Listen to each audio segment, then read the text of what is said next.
So in the trade, my trade, in the God trade, everybody has their terminology for your profession. And so in our profession, we have a term that we use amongst colleagues, and we refer to the CEOs of our organization. And those are the Christmas and Easter onlys. So if we haven't seen you since Christmas, a few things have happened, and now we're to, Jesus was born, there's a whole bunch of things that happened, and now we're going to talk about the rest of the story. So just wanted to fill you in real quickly. I woke up very early this morning in a state of gratitude. Just so moved and grateful for my life, for the presence of the divine that lives in my heart, for the opportunity to be of service to this community, and for all of the blessings. And Christmas and Easter are always really interesting experiences for me. The little boy who grew up as a good Southern Baptist who had a different version of God than the adult that stands before you today always get to have a conversation, because this is the day when it matters,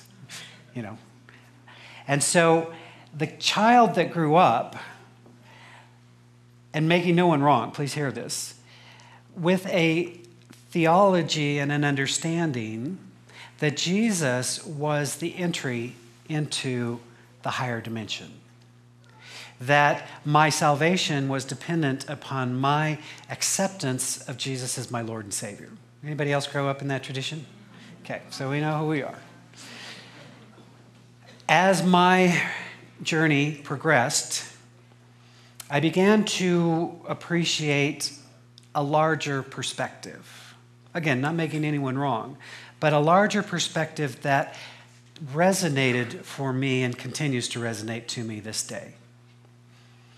And it has to do with the embodiment of the divine presence in the form of a human, not as somehow separate, not as somehow different, but rather as more enlightened, and so a master of the spiritual human dimension. And if that becomes true, then the message becomes fundamentally different, doesn't it? You see, as I have studied these many years, wanting to understand the presence that I have felt in my own heart and to put context to it, I began to appreciate the master teacher as one of the masters through the ages who has helped us to understand who we truly are. And so for me, there is a difference between Jesus and the Christ. For me, there is the presence of the Christ, and the Christ comes to those who are aware of their inherent divinity. And so for me, it is more important to understand my relationship with the divine, not as having Jesus as an intermediary, but as Jesus as wayshower. You see, when we begin to approach this, we begin to sense and feel and know this divine presence. And we begin to see these masters through the ages that have tried to help us to wake up, to awaken from our sleep. Michael Beckwith says that about Jesus, he said, realizing this profound truth about human beings, the master teacher, Jesus the Christ, saw people as they truly were, perfect emanations of spirit. Where others perceived limitation, sin, and disease, Jesus saw only the perfect pattern of wholeness made manifest in flesh. This is evidenced in the story of the man in the temple with the withered hand. And Jesus said something very powerful to him. He said, "Stretch forth thy hand." And he did. So Jesus could see beyond the appearance to the inherent wholeness and perfection of the person. And when those who joined in that awareness saw that, healing occurred. For me, the fundamental message for us is, can we move beyond the appearance of things? Can we move beyond what seems to be true? Many have took science classes, and we may have been told in science that if you can't touch it, feel it, measure it, then it doesn't exist. And I would suggest to you that that's a very limited way of approaching reality. So for us, the Christ is not a person, but rather is a presence. And those who awaken to that presence within them achieve mastery and move through the world in a new way and a new possibility of being.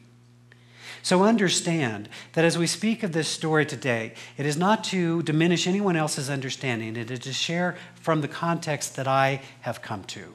You may come to a different conclusion, and that's okay with me. What's important to me is that you develop that relationship with the divine. So for me, I stand in the awareness of this divine presence as wholeness, as beauty, as love. And for those who become aware of it, they become transcendent. The message then, I choose to look more symbolically, to understand it from a symbolic level, from an allegorical or metaphorical concept. Interesting, not too long ago, I had coffee with a wonderful man who's a minister of another faith, an evangelical faith. And we had a really lovely conversation from two different points of view. And he said at some point, you know, bottom line is I'm just a Jesus guy. And I said, me too. Now, our version of the story is very different, isn't it? But does that matter? So for me, this understanding of the Christ nature of our being, that awareness, that awakening to who we truly are, is what is most important. And so I invite you on this journey today from a symbolic, a metaphorical, allegorical point of view. For in this message, embodied in the life of Jesus that so many of us are familiar with, we have to be amazed at what happened. Now, I would suggest to you in reading the Bible from the metaphorical and allegorical point of view that all of these stories are different aspects of consciousness. Sometimes we talk about dreams. If you're having a dream, all of the characters in your dreams are some aspect of yourself. So too, when we look at the metaphysical Bible, do we understand that all of these stories are coming to an awareness and an understanding of who we truly are. And when we look at it from this point of view, we see the universal story that has been told over and over and over for ages and ages, even prior to the life of Jesus. Because there is an inherent truth in this idea of life reaffirming, reemerging, rebecoming itself, that is as old as time and is as natural to us. So embodied in this beautiful story, there is this wonderful progression of consciousness that takes place. Now, because I see Jesus as the great example and not the great exception, then I can study his life and teachings as a way or as a guide for my own life and being. And so what I would invite you to do is to look at this story through those symbolic eyes and see if there is not relevance for you in your life. Because here's what we want to know. Into our life, there shall come crucifixion. Have you noticed this? That crucifixion comes at the point in time when our version of how our life is supposed to be meets with how life really is. And they're not the same. I have to imagine, and I'm going to take license here, so God bless me, my blasphemy. But I have to imagine, here's Jesus, a profound and powerful teacher. One who stood before the masses and said, I have come that you might have life and have it more abundantly. Whose fundamental message was, there is a power and a presence, and that in this power and presence you live and move and have your being. And that if you awaken to that spiritual dimension, your life will be transformed. And so amazing things began to happen. He made the commitment to fulfill his ministry, to go and teach the good news. And the good news, in my opinion, is not that God is somehow separate from you, but God is an immediate divine presence. And for those that have eyes to see and ears to hear, you shall enter into that dimension and your life is transformed. And so people came from all around to hear this message. You got to think, well, that was kind of fun. All of a sudden, you've got all of these people. You've got 5,000 people all gathering to hear the message, the good news. And he's saying there's an abundant life. And so let us share of our good. And the loaves were multiplied and the fish were multiplied. And there was more than enough because the people moved into a consciousness of abundance. And their lives were healed and changed by the good news. And this is great. And so before you know it, we're off to this party. And now here's a wedding over here. And what do you do if you run out of wine? You create more. Why? Because we live in an abundant universe. And so you have to think, Jesus is going, this is fun. I love this ministry thing. And then the story met with another dimension, didn't it? Because when you mess with the way things are, there are consequences. And so there was a profound study and story about betrayal. How many of you have a Judas in your life? Oh, come on. For those that didn't raise your hand, just wink at me. I'll know who you are here. And we understand the importance and the power of the Judas character. I've talked before about the Gnostic gospel of Judas, which is amazing. But what I want to understand is look at the bigger picture. That if Jesus knew where his life was going, he began to realize that things were changing from this fun ministry of sharing the loaves and the fishes to sharing the good news, to realize that there were those who were going to destroy him. And so here's the story I want to talk about. We're all familiar with the story of Jesus on the cross, but the real story for me happens in the garden. Prior to this, after the Last Supper, after Jesus shares with his disciple and says, do this in remembrance of me, the story unfolds and Judas goes off to meet with others to betray him. And so here's what's coming. And Jesus, being a prayerful soul, goes into the garden. And Jesus, being the enlightened being he is, says, take this away. Right? Like we all would. Really? I signed up for the loaves and fishes ministry. I signed up for the good news. I just wanted to go to the weddings. And now, right? Wouldn't that be a perfectly human thing? Isn't that what we all do? When our lives are feeling crushed, when what we had expected, how we had planned, when loss comes, when the upheaval comes, we're like, oh no, take this away. So listen to this story. They went to a place called Gethsemane, and Jesus said to his disciples, sit here while I pray. He took Peter, James, and John along with him. And he began to be deeply distressed and troubled. My soul is overwhelmed with sorrow to the point of death. He said to them, stay here and keep watch. Now, it's interesting to me that in the metaphysical Bible, when you study it from that perspective, James represents the aspect of consciousness of discernment, of judgment. John represents the faculty of divine love, and Peter represents the aspect of faith. So into this garden, Jesus takes with him discernment, faith, love, and they fall asleep. Do you recognize that aspect of yourself? How difficult is it to remain conscious in the midst of the crucifixion?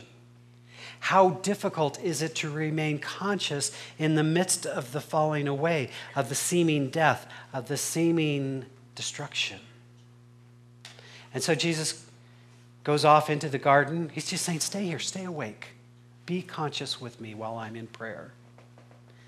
Going a little farther, he fell to the ground and prayed that if it is possible, that this hour might pass from him. Abba, Father, everything is possible from you. Take this cup from me.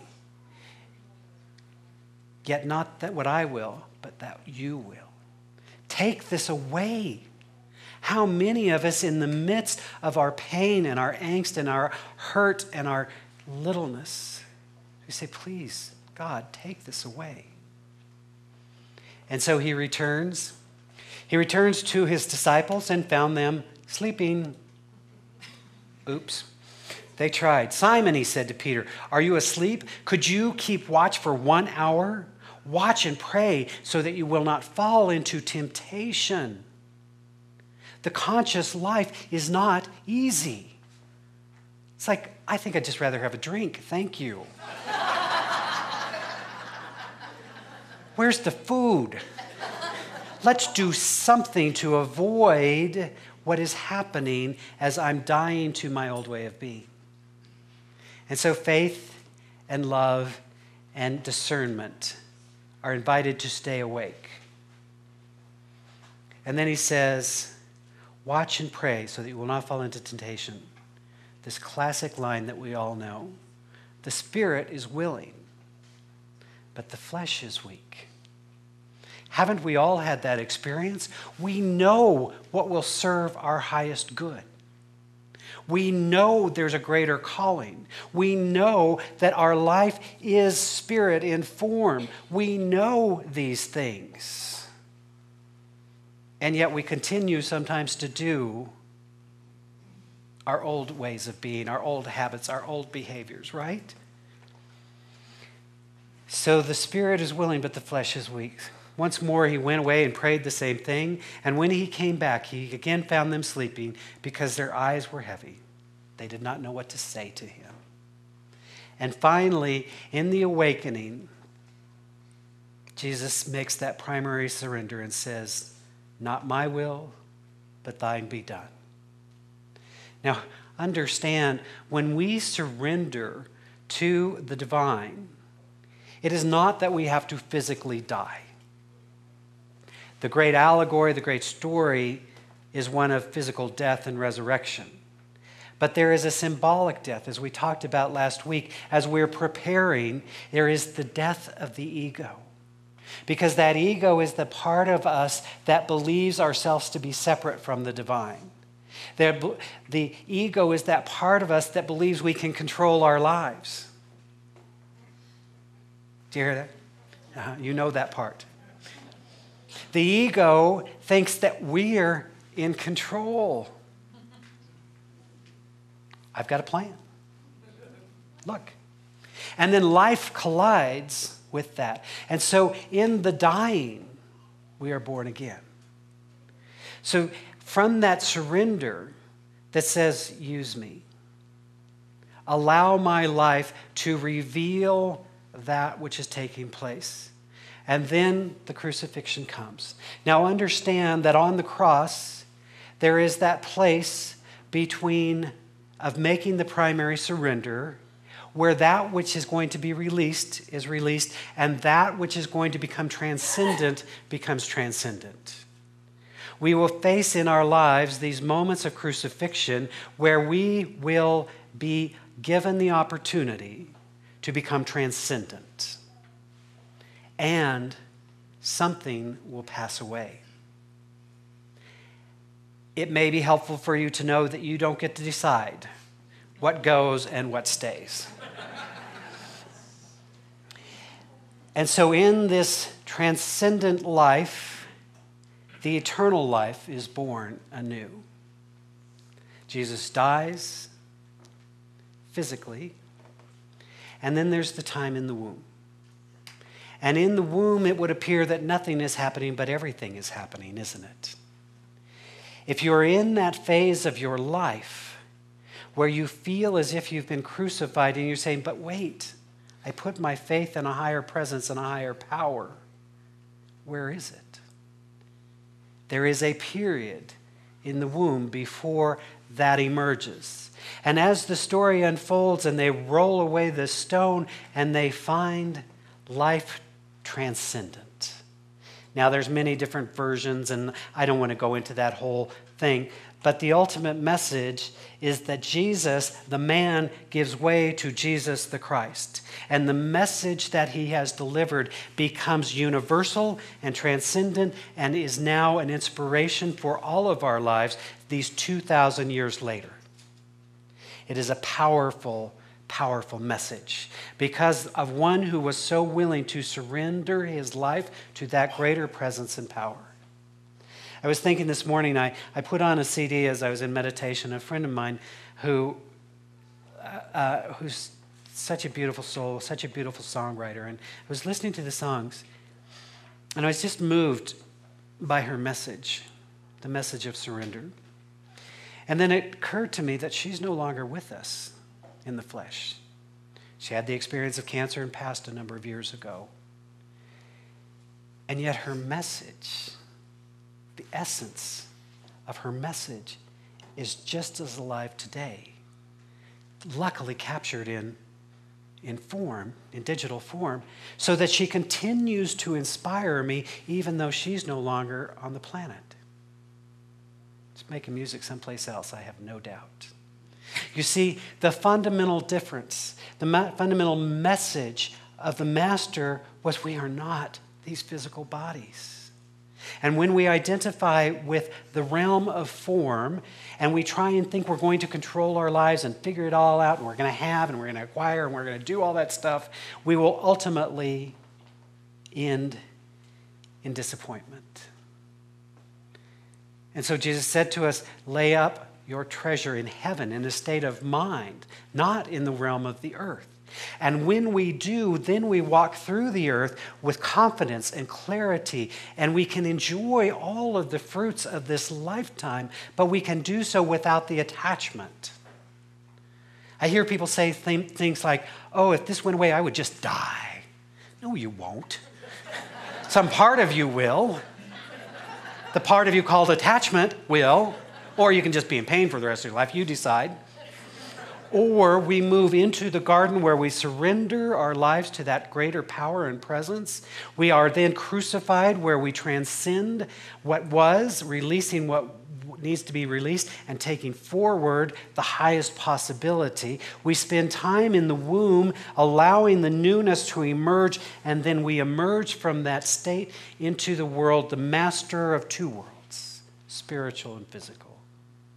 It is an eternal and endless story, captured in this wonderful season of Easter that has been celebrated forever. This is not a new tradition. It was embodied in the life of Jesus. So understand with me that you have within you the presence of the divine. We might call it the Christ. Through the ages, there have been those who have preached that the way to enter into that dimension is through the personage of Jesus, or the divinity of Jesus, I should say. And there's others who have taught that the presence of the Christ is available to all. And that if we would move into the consciousness that Jesus moved into, we would have an experience. I want to read with you today a beautiful passage. It was written by Simeon the theologian, and I don't often read from the stage, and I definitely don't read on small print, but today I want to share this with you. It speaks of the Christ. Now, because in case you don't remember your history, Simeon the new theologian lived from 949 to 1022. Listen to what he teaches us about this mystical quality of the Christ.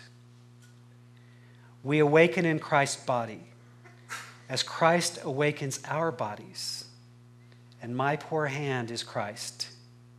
He enters my foot and is infinitely me. I move my hand and wonderfully my hand becomes Christ's, becomes all of him. For God is indivisibly whole, seamless in his godhood. I move my foot, and at once he appears like a flash of lightning. Do my words seem blasphemous? Then open your heart to him, and let yourself receive the one who is opening to you so deeply. For if we genuinely love him, we wake up inside Christ's body, where all our body, all over, every most hidden part of it, is realized in joy as him, and he makes us utterly real. And everything that is hurt, everything that seems to us dark, harsh, shameful, maimed, ugly, irreparable, damaged, is in him transformed and recognized as whole, as lovely, and radiant in his light. We awaken as the beloved in every last part of our body. This thing we call new thought is not new. There have been mystical teachers through the ages that have understood there is a dimension of life that so often we miss in our little thinking.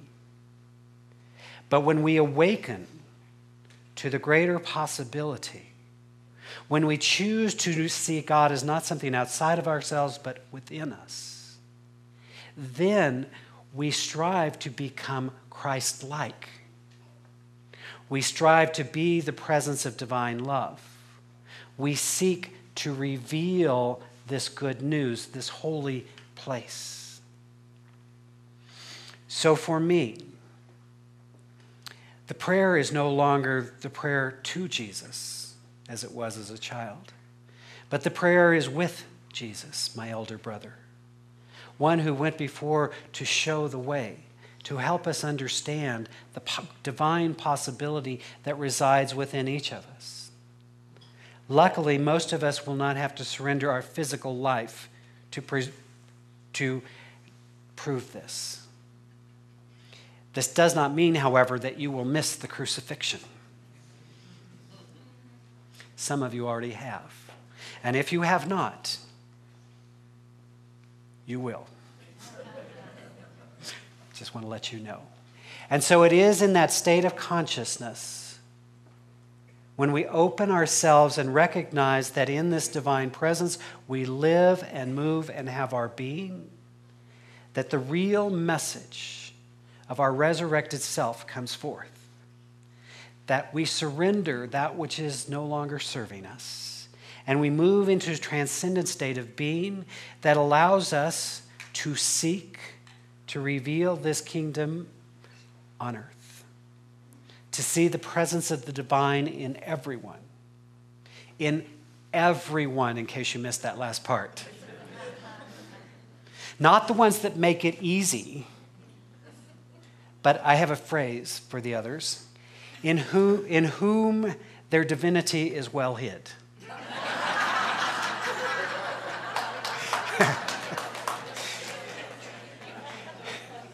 That causes us to see beyond the appearance of things. Perhaps someone in some great cosmic agreement loved you so much that they were willing to betray you so that you might discover who you truly are. And when we can see that, we bless all of it. We see how Judas serves us, how the whole story unfolding is a part of our cosmic spiritual unfoldment. And so for those of us who have committed deeply to the spiritual journey, we know there comes a way and a time when that fun stuff falls away and the deep, dark depth is experienced. But that is never the end of the story. It is through the dying that we are born again. It is through the release that all that is real comes into our life and our experience. On this day, I would invite you to join in that knowing, that who you are is an emanation of the one living Spirit, that the heart of your heart is the Christ presence. And be willing to surrender to that, to be willing, as we've talked about, to die through the old, so that the new might emerge new and triumphant and victorious. And know that wherever you are in this journey, you are fully loved and supported in living that highest life. Let us pray. So we simply take a deep breath into this moment, into this sacred space that we co-create, into the recognition of the one life that is always seeking its highest expression. And from this high state of consciousness, we know that there is only life, that this thing that we call death is but an illusion. There is merely the unfoldment of life in new and different forms. And so we open our hearts this day to the presence of absolute divine love, our minds to infinite wisdom, and the very portal of our soul to know our oneness with that which is divine.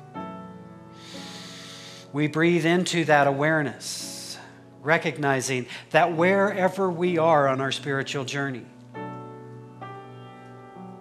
there is something greater unfolding and making itself known through us and as us. And so we surrender to that. We say yes to this life that is seeking its triumphant emergence through our life. We willingly move into the awareness that that which no longer serves us must be released, so that that which is transcendent, that which is triumphant, can emerge. And so I speak my word of truth this day for each of us gathered here, as I am simply knowing there is a divine power and presence that is wholeness by its very nature. And so as we reside in that awareness, wholeness reveals itself as health, as well-being, as vitality. We speak the word of truth this day, knowing that the highest energy, the highest presence is that of unconditional love. And it is this consciousness that Jesus and the Buddha and all the great teachers have moved into so that we might know ourselves more fully. In this presence of unconditional love, we joyously and freely forgive ourselves and others. We see a transcendent reality that love is always making itself known in new and mysterious ways. We allow our lives and relationships to be healed and transformed through the power of this unconditional love. We speak the word of truth this day to know that right here, right now, we are abundant beings. And so we choose to live in divine flow, joyously giving and receiving of all of the bounty that is ours to inherit. How good it is to know this truth. How good it is to stand in the awareness of the ever-present reality of the one life making itself known.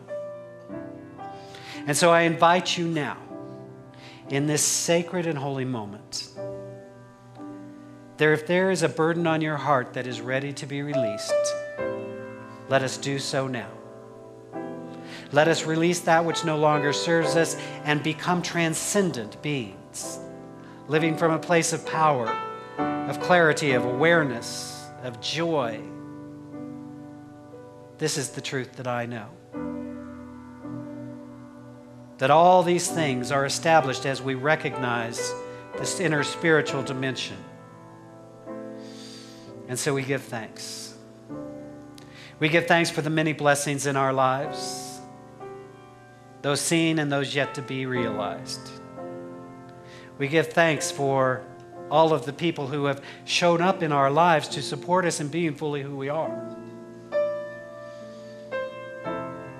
We bless this community, knowing that it is divinely guided in its perfect unfoldment.